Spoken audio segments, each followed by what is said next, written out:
Hi అండి, welcome to our channel. నేను మీ నివాస్ వాల్మీకి. ఈరోజు పెట్టిన పేరు, పిలిచే పేరు, ఈ రెండింటిలో దేనికి కరెక్షన్ తీసుకోవాలి లేదా రెండింటికి తీసుకోవాలా అనేది మన సబ్స్క్రైబర్స్లోని ఒక మిత్రుడి సందేహము. అది వివరించే ప్రయత్నం చేస్తాను. ఇక్కడ గతం నుంచి మనం చూసినట్లయితే పెట్టుడు నామము, వ్యవహారిక నామము అని రెండు నామాలు కూడా మనం వింటూ ఉంటాం. దీనిలో దేనికి ప్రాబల్యం ఉంటుంది అంటే ఖచ్చితంగా వ్యవహారిక నామానికే ప్రాబల్యం ఉంటుంది. ఎందుకంటే ఈ సృష్టిలో ఏది హైలైట్ అవ్వాలన్నా అది అంతరిక్షంతో అనుసంధానం అవ్వాలి.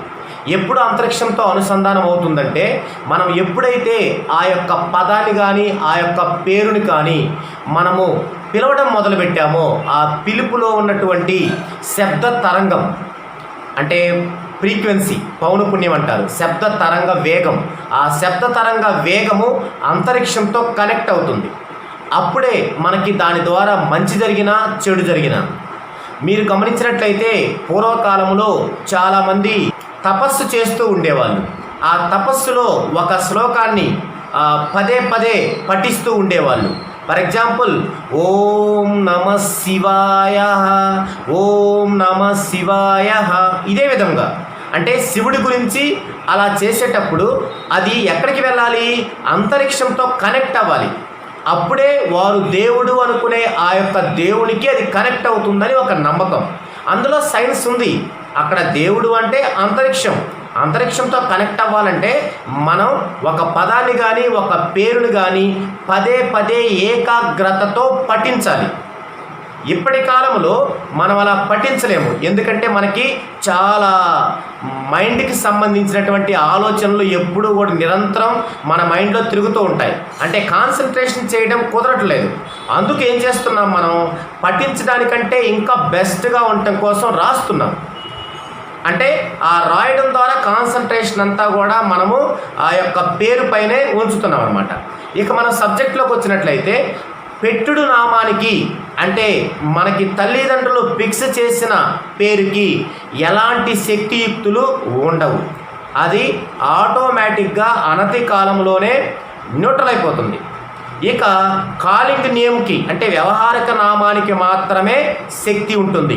అది మంచి శక్తియా లేకపోతే బ్యాడ్ ఎనర్జీయా అనేది ఒక న్యూమరాలజిస్ట్కి అర్థమవుతుంది. దాన్ని బట్టి మనం ఏం చేస్తామంటే ఆ యొక్క కాలింగ్ నేములో కరెక్షన్ ఇవ్వాలి. కాలింగ్ నేములో కరెక్షన్ ఇవ్వాలి. అయితే ఇక్కడ ఇది 2 టైప్స్ ఉంటుంది. ఒకటేంటంటే శ్రీనివాసరావు అనే పెట్టుడు నామానికి సీను అనే వ్యవహారిక నామం, అంటే వాళ్ళ పేరులోనే కొంత కట్ చేయటం. చంద్రశేఖర్ అనేటువంటి పెట్టుడు నామానికి చంద్ర లేదా చందు అని వ్యవహారిక నామం అంటే కాలింగ్ నేమ్. మహేశ్వరి, రాజేశ్వరి అనే పెట్టుడు నామాలకి మహి, రాజీ అనేవి కాలింగ్ నేమ్స్. ఇది ఒక పద్ధతి. అలా కాకుండా ఒక వ్యక్తి పేరు రాములయ్య, ఒక వ్యక్తి పేరు రాములయ్య, అతను వ్యవహారిక నామం ఏం చేసుకున్నాడు? శ్రీరామ్. శ్రీరామ్. ఇక్కడ రాములయ్యలో రాము అని కట్ చేసుకోకుండా ఒక కొత్త పేరుకి వెళ్ళిపోయాడు శ్రీరామ్. అలాగే ఇంకొకళ్ళకి లక్ష్మయ్య అని ఉంది. అతను పూర్తిగా దాన్ని తీసేసుకొని వ్యవహార నామకంగా ఏం పెట్టుకున్నాడు? రాజేష్ అని పెట్టుకున్నాడు. అంటే ఒక పద్ధతి ఏమో ఉన్న పేరే పెట్టుడు నామం అయితే దాంట్లో కట్ చేసి పిలుచుకొని కాలింగ్ నేమ్గా పెట్టుకోవటం ఒక పద్ధతి. రెండో పద్ధతి ఏంటంటే అసలు ఉన్న నేమ్ని పూర్తిగా తీసేసుకొని కొత్తగా ఒక నేమ్తో కాలింగ్ నేమ్గా పెట్టుకోవటం అనేది మరో పద్ధతి. ఈ 2 పద్ధతుల గురించి ఇక్కడ మనం వివరించుకోవాలి ఈ సందేహం నివృత్తి అవ్వాలంటే. ఎందుకంటే ఒక పేరు ఉండి దాన్ని కట్ చేస్తే ఖచ్చితంగా పెట్టుడు నామానికే మనము కరెక్షన్ తీసుకోవాలి. పెట్టుడు నామం రికార్డెడ్ నేమ్కే కరెక్షన్ తీసుకోవాలి. తీసుకొని ఆ పిలిచే నేమ్ గనక అంటే కట్ చేసి పిలిచే నేమ్ గనక వారి జన్మ వైబ్రేషన్కి గనక మ్యాచింగ్లో ఉంటే, హార్మోనీలో ఉంటే వారు అలాగే కాలింగ్ నేమ్ని కంటిన్యూ చేస్తూ ఈ యొక్క పెట్టుడు నామానికి ఇచ్చిన కరెక్షన్నే కోర్సుగా రాసుకుంటూ వారికి ఇంప్లిమెంటేషన్ చేసుకోవాలి. ఇది ఫస్ట్ పద్ధతి. ఇక రెండో పద్ధతికి వస్తే వారి యొక్క నేమ్ ఒకటి, పెట్టుడి నేము, కాలింగ్ నేమ్ మరొకటి. వ్యవహారిక నామం మరొకటి. ఉదాహరణకి లక్ష్మయ్య పెట్టుడి నేము, రాజేష్ కాలింగ్ నేము. మరి ఈ పర్సన్కి దేంట్లో కరెక్షన్ ఇవ్వాలి అంటే ఖచ్చితంగా కాలింగ్ నేమ్లోనే ఇవ్వాలి. పెట్టుడి నేములో ఇవ్వాల్సిన అవసరం లేదు. ఎందుకంటే పెట్టుడి నేమ్ అతనికి తల్లిదండ్రులు పెట్టిన ఆ పేరు లక్ష్మయ్య అనేది అది ఎప్పుడో న్యూట్రల్ అయిపోయి ఉంటుంది. దానికి ఎలాంటి శక్తియుక్తులు ఉండవు. అంటే ఆధార్లో, పాన్ కార్డులో, తర్వాత స్కూల్ రికార్డుల్లో అదే ఉండొచ్చు కాక, కానీ దానికి ఎలాంటి శక్తియుక్తులు ఉండవు. అది ఆల్రెడీ న్యూట్రల్ అయిపోయి ఉంటుంది. ఇప్పుడు ఇక కొత్తగా పిలిచే రాజేష్ అనేదే అతనికి మంచి చేసినా చెడు చేసినా, కాబట్టి రాజేష్ నేమ్లోనే కరెక్షన్ ఇవ్వాల్సి ఉంటుంది. అర్థమైంది కదండి. ఉన్న నేమునే గనక కట్ చేసినట్లయితే ఉన్న నేములోనే కరెక్షన్ ఇవ్వాలి. కట్ చేసిన నేమ్ కనుక జన్మ వైబ్రేషన్కి ఫేవరబుల్గా ఉంటే అలాగే కట్ చేసి పిలిచే పేరుని పిలుచుకుంటూ ఆ యొక్క ఉన్న నేముని, రికార్డెడ్ నేమునే మనం కోర్సుగా రాసుకోవాలి. అలా కాకుండా ఒక పేరు పెట్టుడు నామం ఉండి దాన్ని పూర్తిగా చేంజ్ చేసినట్లయితే కాలింగ్ నేమ్గా ఆ యొక్క కాలింగ్ నేమ్లోనే కరెక్షన్ ఇవ్వాల్సి ఉంటుంది.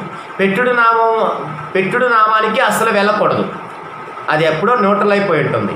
కాలింగ్ నేమ్కే కరెక్షన్ ఇవ్వాల్సి ఉంటుంది. అయితే ఇక్కడ ఒక జాగ్రత్త తీసుకోవాల్సింది ఏంటంటే, మరి ఒక పేరుని కట్ చేసి పిలిచినప్పుడు మనం అసలు పేరుకే కరెక్షన్ ఇవ్వాలి అంటున్నాము. కట్ చేసిన పేరు కనుక ఆ యొక్క జన్మ వైబ్రేషన్కి, వారి యొక్క జన్మ వైబ్రేషన్కి హార్మోనీలో ఉంటే పిలవచ్చు అంటున్నాం. మరి హార్మోనీలో లేకుంటే పరిస్థితి ఏంటి? బాగా అలవాటు అయిపోయి ఉంటుంది. చంద్రశేఖర్ అనేది పెట్టుడు నామం, చందు అనేది బాగా అలవాటు అయిపోయి ఉంటుంది అందరికీ. అయితే మరి ఇక్కడ మనం చంద్రశేఖర్కే ఇవ్వాలనుకుంటున్నాం కరెక్షన్. మరి చందు అనేది వారి యొక్క జన్మ వైబ్రేషన్కి మ్యాచ్ కాదు, కానీ అదే అందరికి అలవాటు అయిపోయింది పిలవడం. మరి ఎలా అందరు పిలుస్తున్నారు, అది జన్మ వైబ్రేషన్కి యాప్ట్గా లేదు. మరి ఇప్పుడు మెయిన్ పెట్టిన నామాన్ని కరెక్షన్ చేసుకున్న యూజ్ ఏంటి అంటే, ఇక్కడ ఇది జన్మ వైబ్రేషన్కి కనెక్ట్ కాకపోయినప్పటికీ దాన్ని పిలుస్తున్నారు. ఎంతమంది పిలుస్తారు మనం కామన్గా చూద్దామండి. మనల్ని ఎంతమంది పిలుస్తారు రోజుకి? మిమ్మల్ని మీరు ప్రశ్నించుకోండి. మహా అయితే ఒక 20 సార్లు పిలుస్తారు, లేదా 30 సార్లు పిలుస్తారు. ఓకే, పిలవనివ్వండి. ఆ పిలుపు మనకి బ్యాడ్గా ఉన్నా పిలవనివ్వండి. అయితే ఇప్పుడు ఏదైతే మనం ఆ అసలు నేముని మనం కరెక్షన్ చేసుకున్నామో దానిని డైలీ 40 సార్లు మీరు రాయాలనుకోండి. ఒకసారి రాస్తే 5 సార్లు పిలిపించుకున్నట్టు. సో 40 సార్లు రాసినప్పుడు 40 × 5 200 సార్లు పిలిపించుకున్నట్టు. అంటే కాలింగ్ నేమ్ అనుకున్న దానిని అది మనకి యాప్ట్ కాకపోయినా 40-50 సార్లే పిలువబడుతున్నారు రోజు మొత్తం మీద. కానీ మనకి పెట్టుడు నామానికి మనం కరెక్షన్ చేసుకొని దానికి మన బాడీకి ఇంప్లిమెంటేషన్ చేసుకుంటూ 200 సార్లు పిలువబడుతున్నాం. సో ఆటోమేటిక్గా ఆ కాలింగ్ నేమ్ అనేది న్యూట్రల్ అయిపోతుంది. ఇక్కడ ఏదైతే మొదటి నుంచి న్యూట్రల్లో ఉందో దాన్ని రైజింగ్ చేసుకుంటున్నాం, అది రైజింగ్ అవుతుంది. అది ఇక్కడున్న ఫార్ములా, కాబట్టి నో ప్రాబ్లం. అయితే ఇంకొక విషయం, ఆ కటింగ్ పేరుతోనైనా ఆ కాలింగ్ నేమ్ అయినా మీరు తొందరగానే వారితో మానిపించేయచ్చు పిలవడం. ఎలా అంటే, ఎవరైనా మిమ్మల్ని ఎందుకు పిలుస్తారు? వారికి పని ఉంటేనే పిలుస్తారు. ఇప్పుడు లక్ష్మయ్య రాజేషే తీసుకుందాం.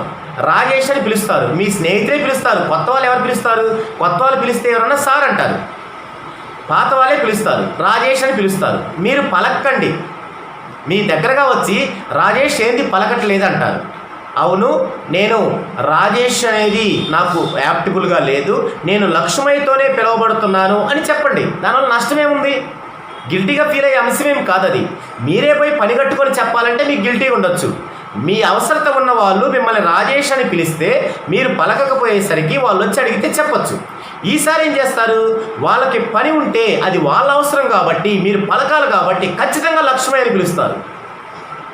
ఇలా మీరు క్రమక్రమం ఆ పిలిచే పిలుపుని కూడా ఆ శాతాన్ని మీరు తగ్గించవచ్చు. ఇంకొకటి, మీరు కోర్సు రాస్తున్నారు పెట్టుడు నామాన్ని. ఈ కోర్సు రాస్తూ ఏం చేస్తారంటే, ఒక్క కోర్సుతోనే మీకు 100% రిజల్ట్ అందుకోదు. ఈ కోర్సు రాయాలి, దీనికి ఒక సిస్టమ్ ఉంటుంది. ఆ సిస్టమ్ని నేను మిమ్మల్ని ఫాలోఅప్ చేస్తుంటాను.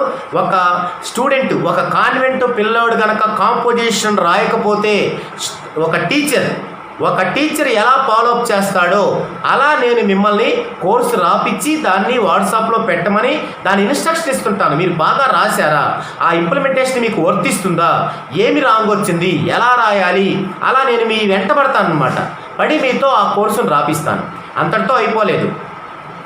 ఇది ఒక మార్పు ఎప్పుడు కూడా హఠాత్తుగా రాదండి, రాకూడదు, గ్రాడ్యువల్గా రావాలి. ఒక కోర్స్ అయిపోయాక నేను మీ చేత సిగ్నేచర్ చేపిస్తాను. ఏదైతే కరెక్షన్ ఇచ్చానో దానికి సిగ్నేచర్ చేపిస్తాను. ఇక్కడ కూడా చాలామందికి డౌటు, మీరు ఒక కాలింగ్ నేమ్ని కరెక్షన్ చేసి సిగ్నేచర్ చేస్తే మేము రికార్డెడ్ నేమే సిగ్నేచర్ చేయాలి కదా? అవును, చేయాలి. లీగల్గా మీరు రికార్డెడ్ నేమ్నే సిగ్నేచర్ చేయాలి. చేయండి, నష్టం ఏంటి? రోజుకి ఎన్ని చేస్తారండి? 1000 చేస్తారా? మహా అయితే 1 చేస్తారు, 2 చేస్తారు. అది జాబ్ హోల్డర్స్ అయితే డైలీ చేయాలి. దానికి ఒక చిట్కా ఉంది, అది కూడా చెప్తాను. అయితే అలా చేయండి. ఇప్పుడు ఏదైతే మీరు కరెక్షన్ రాస్తున్నారో దానిని ఒక కోర్స్ అయిపోయిన తరువాత సిగ్నేచర్ చేయాలి. ఇంట్లో కూర్చొని ఒక వైట్ పేపర్ మీద సిగ్నేచర్ చేయాలి. ఆ సిగ్నేచర్ ఎలా చేయాలి, ఎలాంటి జాగ్రత్తలు తీసుకోవాలి, హారిజంటల్ లైన్కి ఎన్ని డిగ్రీల యాంగిల్లో చేయాలి, ఏవేవి కిందికి చూడకూడదు, కింద చుక్కలు పెట్టొచ్చా పెట్టకూడదా, ఇది న్యూమరాలజీలో ఒక చాప్టర్. సో అది అప్లై చేస్తాను మా కస్టమర్ మీద, ఏది కోర్సు రాస్తున్నప్పుడు. దాని తర్వాత ఇంకో కోర్స్ అయిపోయాక లోషు గ్రిడ్ను ఉపయోగించి లైటింగ్ థెరపీ చేపిస్తాను. లైటింగ్ థెరపీ అంటే మీ ఇంట్లో ఉన్న బెడ్ లైట్కి ఏ కలర్ ఉండాలి, ఏ సైడ్లో ఏ బెడ్ లైట్ పెట్టుకొని ఏ కలర్ పెట్టుకుంటే మీకు హెల్ప్ అవుతుంది, ఇది చేపిస్తాను.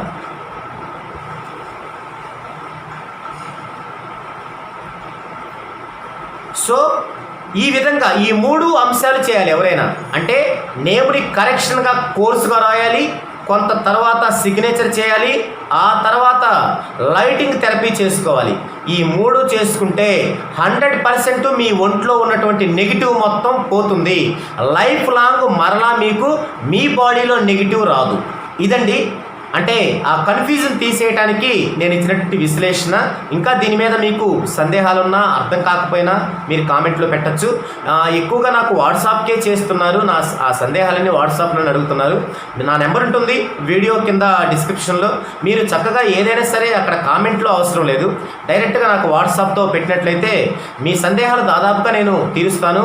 ఒకవేళ బోర్డు మీద ఎక్స్ప్లెయిన్ చేయాల్సి ఉంటే త్వరలోనే నేను బోర్డు సెటప్ చేసుకుంటున్నాను. ఖచ్చితంగా కూడా ఆ ఎక్స్ప్లెనేషన్ కూడా నేను మీకు ఇచ్చే ప్రయత్నం చేస్తాను.